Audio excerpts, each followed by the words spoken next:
Hi friends, நீங்கள் பார்க்க ஒரு வீடியோ என்ன பார்த்தீங்கன்னா, சிக்ஸ்த் பால்டபிள் மக்களாட்சி அப்படின்ற ஒரு லெசன் தான் பார்க்க போகிறோம். ஃபர்ஸ்ட் எடுத்தாலும் நம்மளுக்கு என்ன கொடுத்துருக்காங்க அப்படின்னு பார்த்தீங்கன்னா, குடித்தலியி கோலாச்சும் மாநில மன்னன் அடித்தலியி நிற்கும் உலகு. அதாவது என்ன சொல்லுவாங்கன்னா, குடிமக்களை அரவணைத்து ஆட்சி நடத்தும் சிறந்த ஆட்சியாளரின் அடிச்சுவட்டை நாடெல்லாம் போற்றும் நிற்கும் அப்படின்னு சொல்லியிருக்காங்க. திருக்குறள் எங்கே பார்த்தாலும் படிச்சிருங்க. கண்டிப்பாக கொஸ்டின் கேட்பாங்க. ஃபர்ஸ்ட் எடுத்துகிட்டு பார்த்தீங்கன்னா, நம்ம ஆபிரகாம் லிங்கனை பற்றி சொல்லியிருக்காரு. என்ன சொல்லியிருக்காங்கன்னா, மக்களால் மக்களுக்காக மக்களை நடத்தும் ஆட்சி மக்களாட்சி அப்படின்னு சொல்லியிருக்காரு. சொன்னவர் யாருன்னா ஆபிரகாம் லிங்கன். அதுக்கப்புறம் பார்த்தீங்கன்னா மக்களாட்சி. மக்களாட்சியோட பிறப்பிடம் எது அப்படின்னு கேட்டாங்கன்னா கிரேக்கம். மக்களாட்சியோட பிறப்பிடம் எது? கிரேக்கம். டெமோக்ரஸி என்ற ஆங்கில சொல் நல்லா பார்த்தீங்கன்னா, டெமோக்ரஸி என்ற ஆங்கில சொல் டெமோஸ் மற்றும் கிரிட்டீரியா என்ற இரு கிரேக்க சொற்களிலிருந்து பெறப்பட்டது.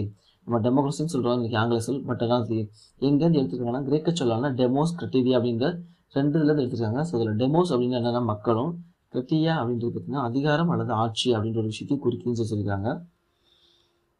அடுத்து பார்த்தீங்கன்னா உலகில் பல்வேறு முறையில் மக்களாட்சி நடைமுறைன்னு சொல்லியிருக்காங்க. அது பார்த்தீங்கன்னா நேரடி மக்களாட்சி மற்றும் மறைமுக மக்களாட்சி அல்லது பிரதிநிதித்துவ மக்களாட்சின்னு சொல்லிட்டு மக்களாட்சியை 2 வகையாக பிரிக்கிறாங்க. அதில் நம்ம தெரியும் நேரடி மக்களாட்சி அப்படின்றது பார்த்தீங்கன்னா மக்களே பார்த்தீங்கன்னா டேரெக்டாக ஓட் போட்டு ஒரு சட்டத்தை இயற்றலாம் அல்லது மாற்றி வைக்கலாம். ஆனால் பிரதிநிதித்துவ மக்களாட்சி அப்படின்றது பார்த்தீங்கன்னா மக்கள் பார்த்தீங்கன்னா அவங்களோட பிரதிநிதிகளை ஒருத்தர் செலக்ட் பண்ணுவாங்க. அவங்க தான் பார்த்தீங்கன்னா சட்டங்களை ஏற்றுவாங்க.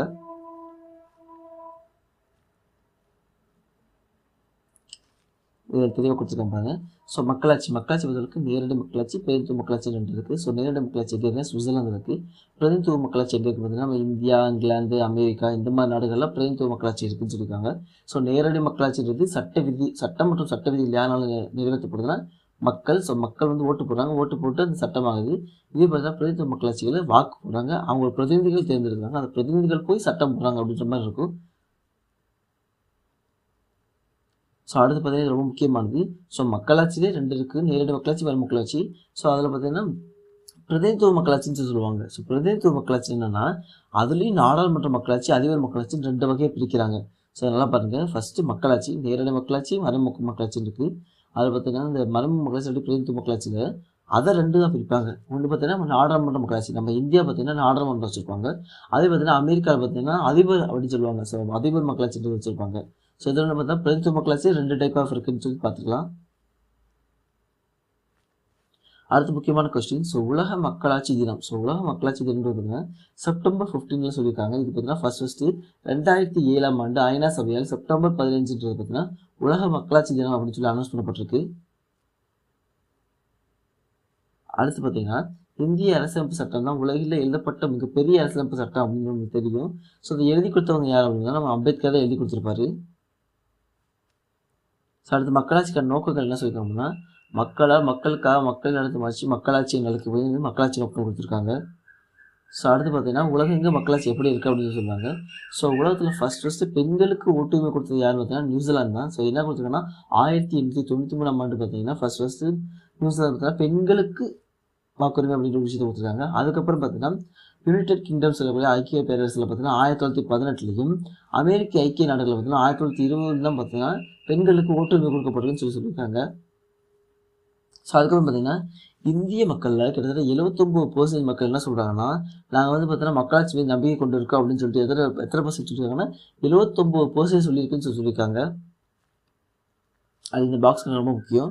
ஃபஸ்ட்டு சிறப்பு கூறுகள் வந்து ரிவர்ஸில் போவோம். என்ன சொல்கிறாங்கன்னா ஃபஸ்ட்டு அரசியல் தளத்தின் அடித்தளம். அரசியல் எங்கெங்கே தோன்றுது அப்படின்னு பார்த்தீங்கன்னா நம்ம கிரேக்க நாடான கிரீஸ் அப்படின்ற ஒரு பகுதியில் தான் ஃபஸ்ட்டு இந்த அரசியல் ஒரு விஷயம் தோன்றுது. இது எப்போ பார்த்தீங்கன்னா கிமு 5ஆம் நூற்றாண்டில் தோன்றுறது. பார்த்தீங்கன்னா அரசியல் போல அடிப்படை தளம் அப்படின்னு சொல்லுவாங்க. எங்கன்னா கிரேக்கத்துக்குள்ள கிரீஸு. இதுக்கான காலம் எப்போ? கிமு 5ஆம் நூற்றாண்டு. அடுத்து நாகரீக வளர்ச்சி சொல்லுவாங்க. இந்த நாகரீக வளர்ச்சி எங்கே தோன்றுதுன்னா ரோமானிய பேரரசு கீழே உள்ள இத்தாலி அந்த இடத்துல தான் தோன்றுது. இது எந்த காலகட்டத்தில் கிமு 300 கிமு 50 உள்ள காலகட்டத்தில் தோன்றிருக்கு. அடுத்து வந்து பார்த்தீங்கன்னா பழமையான அரசியலமைப்பு தற்போது நம்ம பார்த்துக்கோங்க. பழமையான அரசியலமைப்பு ஆனால் தற்போது நடைமுறையில் உள்ளது அப்படின்னா அது எங்கே பார்த்தீங்கன்னா அது எந்த நாள்னா சான் மாரினோஸ் அப்படின்ற ஒரு பகுதியில் பார்த்தீங்கன்னா இத்தாலின்ற ஒரு இடம் இருக்குது. அங்கே தான் பார்த்தீங்கன்னா கிபி 301 செயல்படுதுன்னு சொல்லியிருக்காங்க. அடுத்து உலகிலே பழமையான மற்றும் நீண்ட காலமாக செயல்பட்டு வரும் நாடாளுமன்றம். பார்த்தீங்கன்னா நாடாளுமன்றம் எங்கே செயல்பட்டுருக்குன்னா ஐஸ்லாந்து. இந்த ஐஸ்லாந்து எங்கே இருக்குது அப்படின்னு பார்த்தீங்கன்னா ஐஸ்லாண்டில் உள்ள டிங்வெலிர் அப்படின்ற ஒரு இடத்துல தான் இருக்குது. இது எப்போது செயல்படுது பார்த்தீங்கன்னா கிமு 930 செயல்படுன்னு சொல்லியிருக்காங்க. அடுத்து மன்னராட்சியின் கீழ் சுயாட்சி. ஸோ நம்மளுக்கு பார்த்துருப்போம், நம்ம வந்து மன்னராட்சியின் கீழ் சுயாட்சி தான் இந்தியாவில் கொண்டு வந்திருப்பாங்க ஃபஸ்ட்டு. ஸோ அந்த மாதிரி எங்கே கொண்டு வந்திருக்காங்கன்னா மன்னித்தீவு அப்படின்னு ஒரு இடத்துல கொண்டு வந்திருக்காங்க. ஸோ இது எங்கே இருக்குன்னா இங்கிலாந்துக்கும் அயர்லாந்துக்கும் இடையில இருக்கிற இந்த மன்னித்தீவு வச்சுருக்காங்க. இது பார்த்தீங்கன்னா கிபி 927 கொண்டாடப்படுன்னு சொல்லியிருக்காங்க.